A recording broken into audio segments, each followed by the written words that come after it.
नमस्कार, मैं हूँ आशीष चित्रांशी और आप देख रहे हैं the news launcher. Hot topic with Hemant Atre. लाइए स्क्रीन पर हेमंत जी को। स्वागत है हेमंत भाई आपका।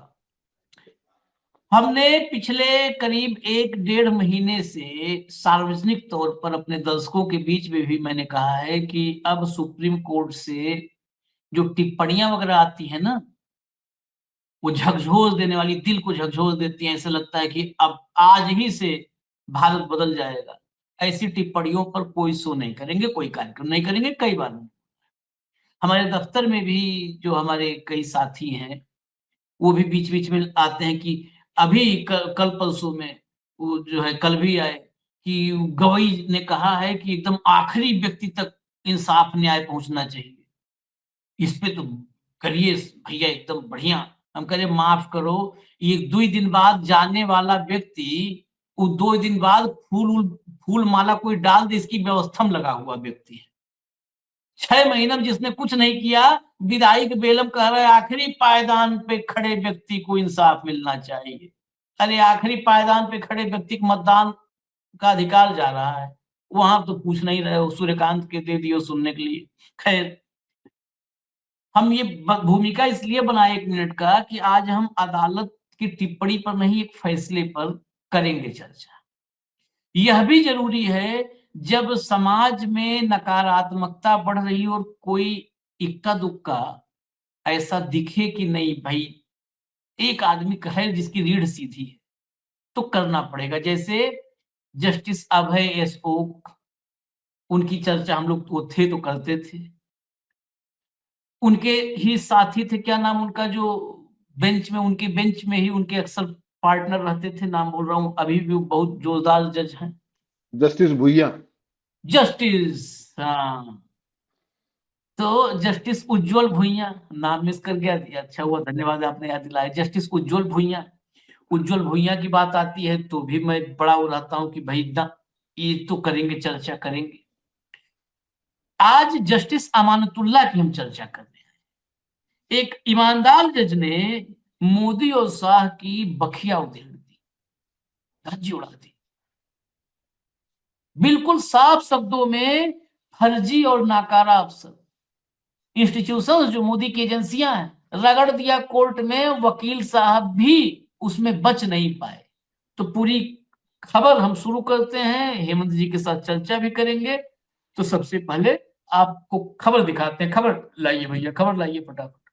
मौत मामले में अमर उजाला लिखता है कि मौत मामले में सीबीआई पर बिफरी अदालत, कहा बिल्कुल फर्जी अफसर, सेवा में रहने योग्य नहीं। अब अदालत की ऐसी टिप्पणी पर तो उन अफसरों को तत्काल उनके घर बैंड बाजा बारात के साथ भेजना चाहिए। लेकिन सरकार के प्रिय अफसर होंगे। आगे बढ़िए, जरा आगे बढ़िए। ईटीवी भारत, विमल नेगी डेथ केस में देशराज को जमानत, सुप्रीम कोर्ट की सीबीआई को करारी फटकार, कहा सेवा में रहने लायक नहीं है ऐसे अफसर। नेक्स्ट, आगे चलिए। लाइव लॉ, हमें पता है कि सीबीआई कैसे काम करती थी, अब सब ध्वस्त हो गया। विमल नेगी की जान देने के मामले में सुप्रीम कोर्ट ने सीबीआई जांच की आलोचना की। और क्या कहा है वो लाइन देखिएगा, हमें पता है कि सीबीआई कैसे काम करती थी और अब कैसे कर रही है। जस्टिस अमानुल्लाह ने कहा है कि सिर्फ इसलिए कि सीबीआई में बड़े नाम हैं, हम अलग व्यवहार नहीं करने जा रहे। और ये सब कुछ लिखा है, ऐसा नहीं है कि कह के बलबली चल दिए, बलबल डायरिया नहीं है ये। सिर्फ इसलिए कि सीबीआई में बड़े नाम हैं, हम अलग व्यवहार करने नहीं जा रहे। हम टिप्पणी करेंगे कि इस मामले में सीबीआई हमारे सामने बेनकाब हो गई। सामान्य जिला पुलिस बेहतर काम करेगी। जिला पुलिस सीबीआई से बेहतर है, सोच लीजिए नरेंद्र मोदी और अमित शाह की एजेंसियों का हालत। सामान्य जिला पुलिस बेहतर काम करेगी नहीं, हम एक आदेश लिखेंगे। मैं ऐसे आदेश लिखने से नहीं हिचकिचाता, आपके अधिकारियों पर टिप्पणी करूंगा, कितने अक्षम, वहां जांच अधिकारी कौन है, पूरी तरह अक्षम। जस्टिस अमानुल्लाह ने सीबीआई अधिकारी को भी बुलाया और उनसे बात की। और उन्होंने पूछा कि आप राजनीति कर रहे हो क्या, सिर्फ इसलिए कि आप सीबीआई हो? क्या आप हमेशा कुछ और साबित करना होगा? क्या सीबीआई किसी व्यक्ति की यही निष्पक्ष भूमिका है? सीबीआई के किसी व्यक्ति की यही निष्पक्ष भूमिका है? यह आपके खिलाफ बहुत कुछ कहता है, आपको नौकरी से बर्खास्त कर देना चाहिए, राजनीति कर रहे हो, सबूत का एक पैराग्राफ भी नहीं, यह बचकाना है, मुझे एक पैराग्राफ दिखाओ, यह एक चुनौती है। सोचिए, इस ये पूरा पढ़िएगा दोबारा, अगर मेरे पढ़ने अपना फील आ रहा हो कि कितना मतलब सीबीआई की कार्यप्रणाली जो ये है, इसके बाद तो सीबीआई भंग कर देना चाहिए। आगे बढ़िए, आगे लाइए फटाफट। बोगस ऑफिसर्स, इंग्लिश वाला मैं लाया इसलिए कि इंग्लिश वाला थोड़ा मैं पढ़ता हूं तो आप लोग को मजा भी आता है, तो इसलिए थोड़ा मजा भी लीजिए जब देश पूरा मजा ले रहा है। Bogus officers, incompetent Supreme Court tears into CBI investigation in Vimal Negi death case. Bogus officers उन्हें फर्जी ऑफिसर्स, इनकम्पिटेंट मतलब नकारा, निकम्मा, ये निकम्मा नकारा है सर। अब ये पैराग्राफ पढ़िएगा सर आप सभी लोग, सबसे ऊपर वाली, ऑल इंस्टीट्यूशंस डेमोलिश्ड, मतलब सभी संस्थान, देश के संस्थान में एजेंसियां, चुनाव आयोग, सब कुछ आता है, ईडी, सीबीआई, सभी संस्थान नष्ट कर दिए गए हैं, तबाह कर दिए गए हैं, खत्म कर दिए गए हैं। डेमोलिश्ड को उस भाव को समझिए, नष्ट, मिटा दिए गए। नथिंग इंडिपेंडेंट रिमेनिंग, अब स्वतंत्र कुछ भी नहीं बचा है। ये शब्द गिन लीजिएगा, ये शब्द 1 2 3 4 5 6 शब्द है। पूरे देश की असली तस्वीर इन 6 शब्दों में है। All institutions demolished, nothing independent remaining. इससे बड़ा कुछ भी नहीं हो सकता है। जिस सरकार में नैतिकता हो ना, वो सरकार 4 दिन के हड़ताल पे चली जाए, मतलब 4 दिन वो मुंह ना दिखाए इस देश को, लेकिन कोई फर्क नहीं है। बेशर्मों का ये दौर है, अमृत काल चल रहा है। हटा दीजिए, अब हेमंत जी के पास चले। हेमंत भाई, केस क्या था जरा पहले ये बता दीजिएगा, क्योंकि बीच बीच से लोग समझ नहीं पाते, कनेक्ट नहीं कर पाते, केस क्या था और ये टिप्पणी कितनी मायने रखती है किसी भी एक इलेक्टेड गवर्नमेंट के लिए। हालांकि इलेक्टेड गवर्नमेंट कह के मैं बहुत बड़ा पाप कर रहा हूं, ये सिलेक्टेड है। तो आशीष भाई नमस्कार, आपको सारे दर्शक साथियों को भी। देखिए, ये मामला है हिमाचल प्रदेश में, भाखड़ा नंगल डैम पे एक चीफ इंजीनियर थे विमल नेगी, उनकी मौत का मामला है। और मार्च के दौरान उनके बिलासपुर के पास उनका शव बरामद हुआ था। और उनकी जो पत्नी है, धर्म पत्नी, उन्होंने आरोप लगाया कि उनको उनके जो सीनियर अधिकारी थे, जिसमें ये डायरेक्टर थे एचपीपीसीएल के, Himachal Pradesh power corporation limited के, देशराज, ये डायरेक्टर थे वहां पे। तो इन्होंने उस पर इतना दबाव बनाया कि उन्होंने अपने मजबूर होकर के ना उसको छुट्टियां दी, ना कोई रात को देर देर तक काम कराते रहे, सारी चीजें, तो उसने अपनी जान ले ली। तो ये विमल नेगी जी का केस था। उसके बाद जो देशराज थे वो सुप्रीम कोर्ट के अंदर एंटीसिपेटरी बेल के लिए आए थे। उससे पहले हिमाचल हाई कोर्ट ने उनको बेल देने से मना कर दिया था। तो ये आए तो सुप्रीम कोर्ट में जो वकील अपने जज साहब हैं, उन्होंने जो मौखिक टिप्पणियां की जस्टिस एहसानुद्दीन अमानुल्लाह और जस्टिस प्रशांत कुमार मिश्रा की खंडपीठ थी, उन्होंने बेसिकली देशराज को अग्रिम जमानत के मामले की सुनवाई की। और बैकग्राउंड ये है कि वो इससे पहले भी आए थे कोर्ट के अंदर, और कोर्ट ने उनको कहा था कि आप सीबीआई की जांच में शामिल तफ्तीश हुई। तो वो शामिल तफ्तीश हुए, और उसके बाद जब उनको दोबारा जो है, अब जो है दोबारा वो आए सुप्रीम कोर्ट के सामने, तो उनके वकील ने बताया कि साहब, मेरे मुवक्किल जो है देशराज, उनसे 3 घंटे सीबीआई ने पूछताछ की, आपके आदेश के मुताबिक मैं पेश हो गया था। और जब मैं वहां पेश हुआ तो मुझसे ऐसे सवाल पूछे गए जिससे उनकी मौत का, नेगी की मौत का कोई संबंध नहीं था। मैंने उनको क्या काम दिया, मैंने उनको छुट्टी क्यों नहीं दी, फला क्यों नहीं दी। तो कथित तौर पर सीबीआई की तरफ से जो एडिशनल सॉलिसिटर जनरल थे, वो संजय जी, उनसे वो सीबीआई की तरफ से पेश हो रहे थे। उन्होंने बंद लिफाफे में एक तफ्तीश रिपोर्ट दी, सील लिफाफे में जैसे देते। तो जज साहब अमानुल्लाह साहब ने उसको देखा, उसने कहा कि इसमें जांच कहाँ है। उन्होंने कहा कि अगर मैं किसी से ये पूछूं कि तुमने ये काम किया है किसी भी आरोपी को, तो वो हाँ करेगा क्या? वो तो मना ही करेगा। मना करेगा या चुप रहेगा?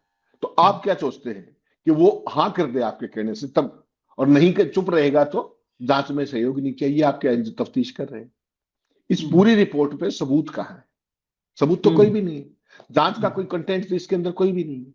और इसके बाद जज साहब बहुत बुरे तरीके से बिफर पड़े, बहुत बुरे तरीके से। और उन्होंने जो सीबीआई वो जांच अधिकारी थे, उन्होंने किसी को नहीं बख्शा। उन्होंने शुरुआत कहां से की, मैं अब आपको बताता हूं पूरे ऑर्डर के हिसाब से। उन्होंने कहा कि सीबीआई में बड़े नाम होने की वजह से हम कोई अलग कदम नहीं उठाएंगे। हम कहेंगे कि इस मामले में सीबीआई हमारे सामने बेनकाब हो गई है। शब्दों पे जाइएगा ध्यान से। सामान्य जिला पुलिस बेहतर काम करेगी, हम एक आदेश लिखेंगे। मुझे ऐसे आदेश लिखने में कभी कोई संकोच नहीं है। आपके अधिकारियों पर टिप्पणी करूंगा, कितने अक्षम है, वहां जांच अधिकारी कौन है, पूरी तरह अक्षम, ये आपने बताया। आगे जस्टिस अमानुल्लाह ने क्या कहा, उन्होंने सीबीआई का जो जांच अधिकारी था उसको वहां बुला लिया और उनसे बात की और उनसे क्या पूछा, क्या आप राजनीति कर रहे हैं या कुछ और? सिर्फ इसलिए कि आप सीबीआई हैं, क्या आपको हमेशा इसे अन्यथा साबित करना होगा? क्या एक व्यक्ति सीबीआई की यही तथ्यनिष्ठ भूमिका देखना चाहता है? क्या आपके खिलाफ बहुत कुछ कहता है? आपको सेवा से बर्खास्त कर देना चाहिए। सुनिएगा, जांच अधिकारी को कह रहे हैं आपको सेवा से बर्खास्त कर देना चाहिए। आप राजनीति कर रहे हैं। आपने सील्ड एनवेलप दिया है, उसमें सबूत का एक पैराग्राफ भी नहीं है। ये बहुत ही बचकाना है। मुझे एक पैराग्राफ दिखाइए जांच का, ये मेरी चुनौती है। सिर्फ अनुमान लगा रहे हैं आप, इतने सारे घटिया बयान, और आप एक व्यक्ति को दोषी ठहराना चाहते हैं। उसे कोई काम, तो उसके बाद उन्होंने कहा कि जांच अधिकारी को इसे कोई काम नहीं सौंपा जाना चाहिए। इससे हमारी सहनशीलता का स्तर बढ़ जाता है। यह देखकर बहुत बुरा अफसोस हुआ।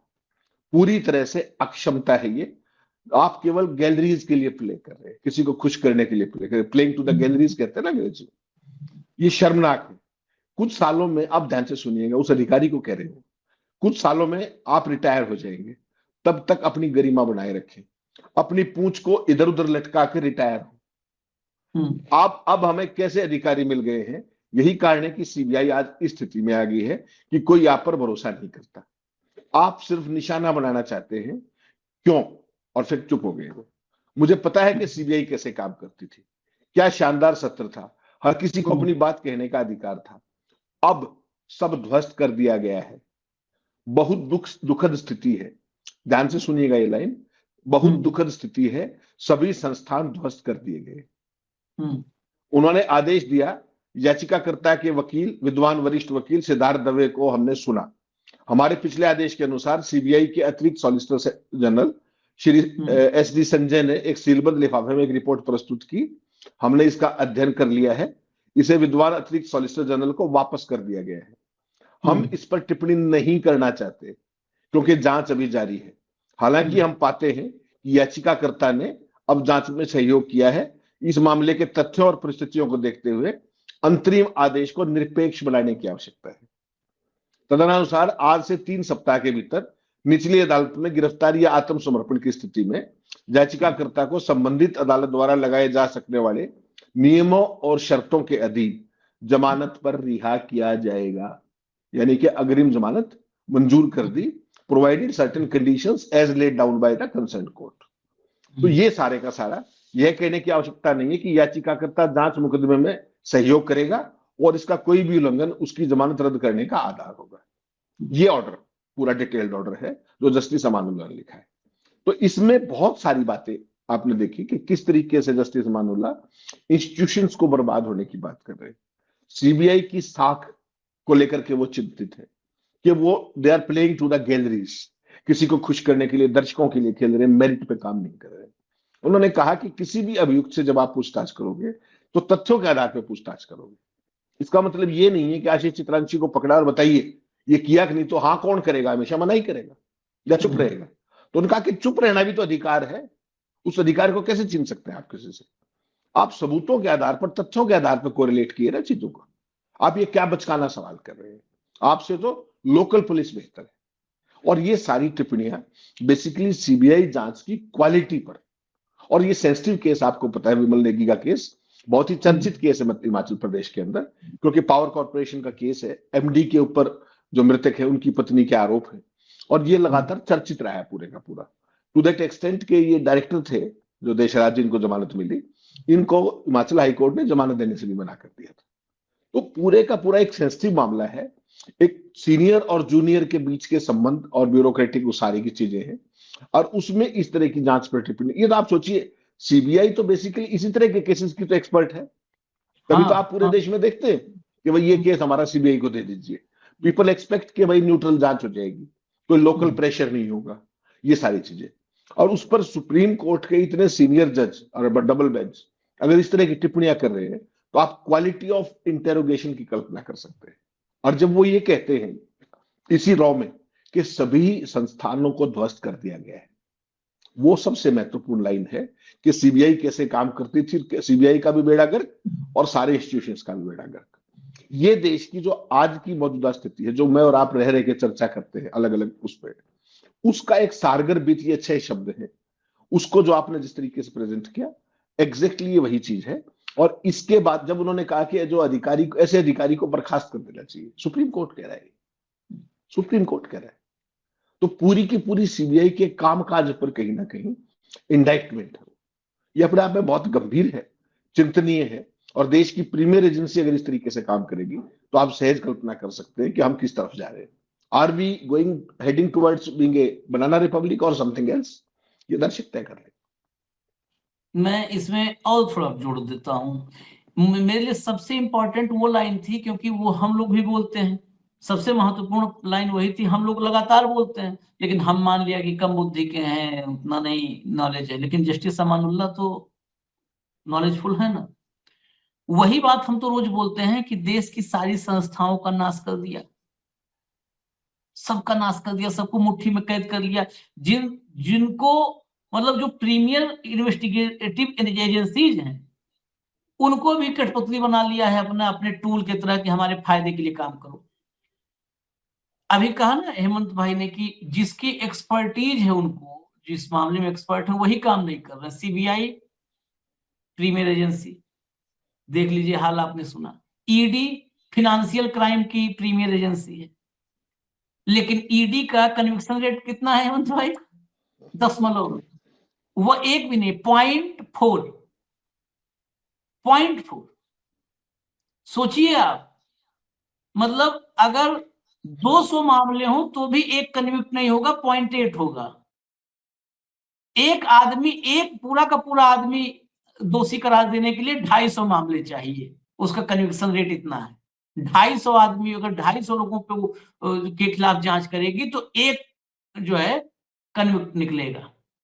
ये है उसकी रिपोर्ट, आप समझ लीजिए।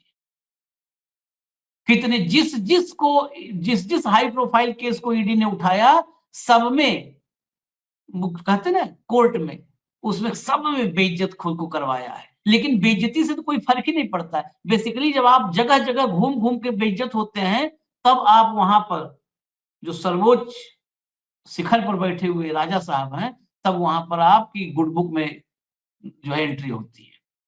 एनआईए इस देश की, और लोग कहते हैं कि अब इस पे सवाल नहीं उठाओ, नहीं नहीं डरो थोड़ा। क्या भाई, हम अपने मन से थोड़ा कुछ कर रहे हैं। अदालत ने क्या कहा?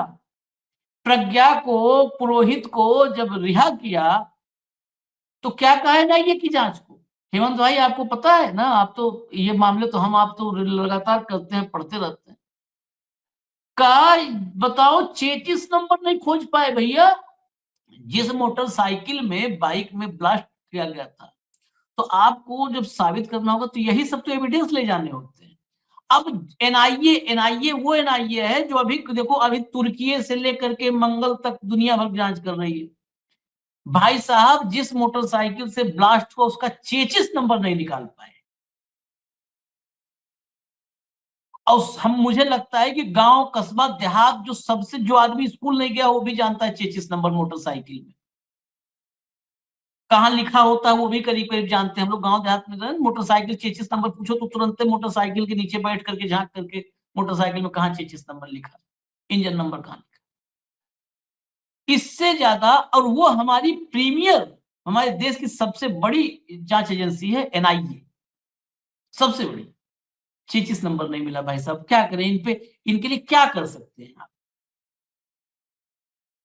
पॉलिटिकल टूल हेमंत भाई, और क्या बताइए। आशीष भाई, हाँ आप हाँ सोचिए, पुलवामा का पता चल गया, हाँ आरडीएक्स कहां से आया था। हाँ पहलगाम का पता चल गया क्या कुछ क्या षड्यंत्र था, कहां से आए थे, कहां गजब गए थे, कैसे वहां तक पहुंच गए, कोई पूछने वाला है? दिल्ली ब्लास्ट के बाद सूत्र बता रहे थे जो कुछ बता रहे थे। दिल्ली की देश की राजधानी में आत्मघाती बम विस्फोट होता है और सूत्र बता रहे हैं सब कुछ।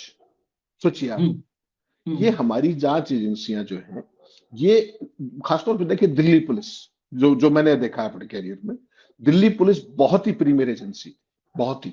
ऐसे ही मुंबई पुलिस दुनिया की टॉप पुलिस फोर्सेस में से एक थी। आज क्या स्थिति है मुझे कुछ कहने की जरूरत नहीं। ऐसे ही सीबीआई अपने आप में बहुत प्रीमियर एजेंसी थी। उसको तो फिर एक स्टेज पे यूपीए के टाइम में भी जो केस्ड पैरेट कहा गया, सुप्रीम कोर्ट ने कहा था। उसके बाद जो ईडी का काम है, ईडी का तो आप देख लीजिए day in and day out supreme court क्या क्या अलग अलग टिप्पणियां करता है। ईडी के अधिकारों को जो व्यक्ति कहा गया ये बिल्कुल ठीक है, वो आजकल आनंद ले रहा है सत्ता का, सेवानिवृत्ति के बाद भी जज साहब।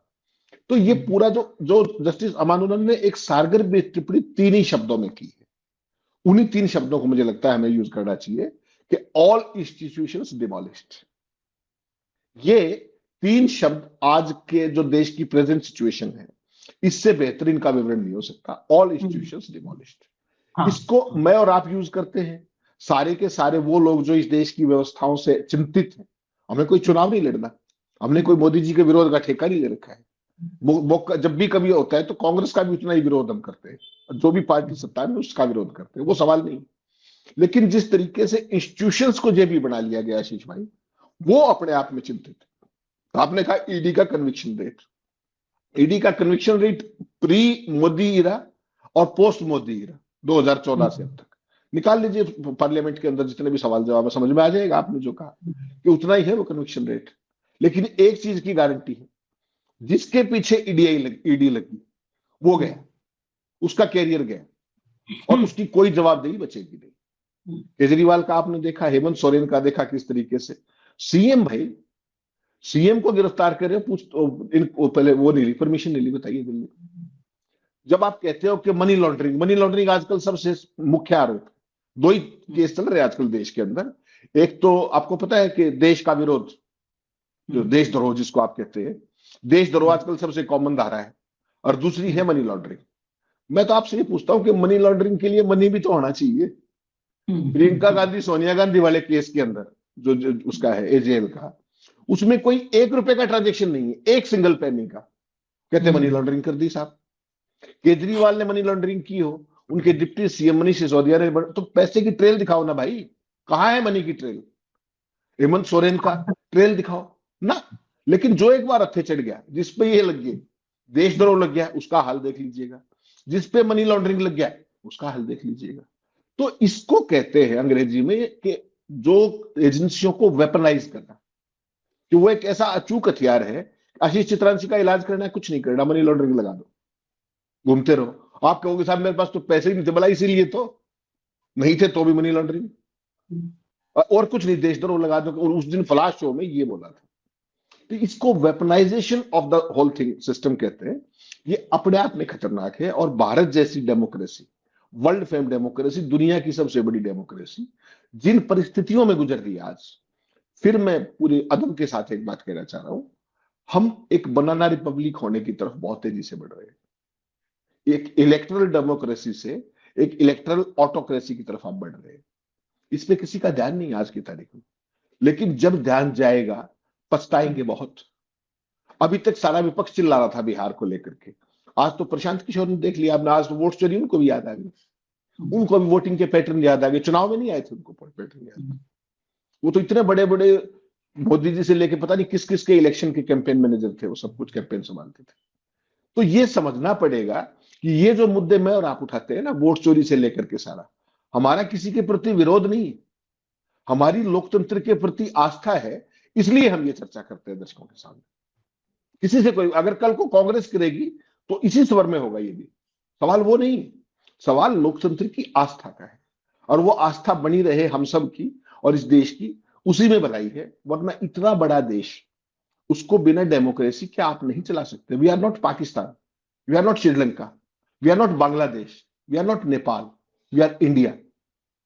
ये चीज जिस दिन समझ में आएगी सरकार, ये सरकार को ये लग रहा है कि हम सत्ता में बढ़े रहे, बाकी कुछ नहीं। सत्ता में अपनी लोकप्रियता के दम पर आप कभी तक भी कायम रह सकते हैं। जिस रास्ते पे सरकार चल पड़ी है वो बहुत खतरनाक रास्ता है। मैं वो शब्द प्रयोग नहीं करना चाहता, दर्शक खुद समझ जाए। खैर, आपने कहा बनाना रिपब्लिक की तरफ बढ़ रहे हैं हम बहुत तेजी से। अरे बढ़ नहीं रहे, पहुंच गए हैं। अब वहां पहुंचने के बाद वहां कोई मिल नहीं रहा है ना कि इनाम दे हम लोगों को। पहुंच गए हैं, हम लोग पार करके वो फीता तोड़ के आगे बढ़ गए हैं। इजाजत दीजिए हमें, देखते जाइए अभी आप क्या क्या होता है। मनी लॉन्ड्रिंग और ये सब। अरे मनी लॉन्ड्रिंग कर रहे थे, ईडी ईडी। अरे हम लोग तो इंतजार करते हैं हमारे पास आओ तो हमने लॉन्ड्री का बिल पकड़ा दे कि ये पेमेंट करो, हमको ले चलो। स्वेटर तो उठो धुलाए हैं लॉन्ड्री में। हाँ, ये सब जो है मतलब कंप्लीटली। भाई जिसको कोर्ट से रोज, ये कोर्ट से मैं शब्द नहीं इस्तेमाल करना चाहता, नहीं तो होता नहीं, अरे यार गली गली में जुतियाया जाता है, ऐसे कहते हैं बहुत लोगों को, गली गली में जुतियाया जाता है। वो हाल हो गया। केस केस में ये जो है थप्पड़ खाते हैं अदालत में, बेइज्जत होते हैं। लेकिन कोई फर्क नहीं है, सर्वनिरपेक्ष है सब, कोई को फर्क नहीं है। ये और जांच करनी है हम बताते हैं। मनी लॉन्ड्रिंग नहीं, बीजेपी की उस लॉन्ड्री की जांच कर लो जिसमें हिमंता बिस्वा शर्मा धूल के साफ हुआ है, जिसमें शुभेंदु अधिकारी धूल के साफ हुआ है, जिसमें अजीत पवार धूल के साफ हुआ। जितना देश का भ्रष्ट है सब मोदी की लॉन्ड्री में साफ होता है। सबको वहीं पे जो है ड्राई क्लीन किया जाता है। और ड्राई क्लीन किया जाता है या भिगा भिगा के निचोड़ा जाता है, कैसे होता है वो तो मोदी जी जाने, उनके का धुलाई का तरीका है। वहां जांच करो, वहां कोई नहीं जाएगा, वहां कोई नहीं जाएगा। वहां जाएंगे तो है गड़बड़ हो जाएगा, लक्ष्मण रेखा खींचा है, भस्म हो जाएंगे वहां जाएंगे तो। इजाजत दीजिए हमें, देखिए देश, देखिए देश का हाल देखिए। धन्यवाद हेमंत भाई, नमस्कार।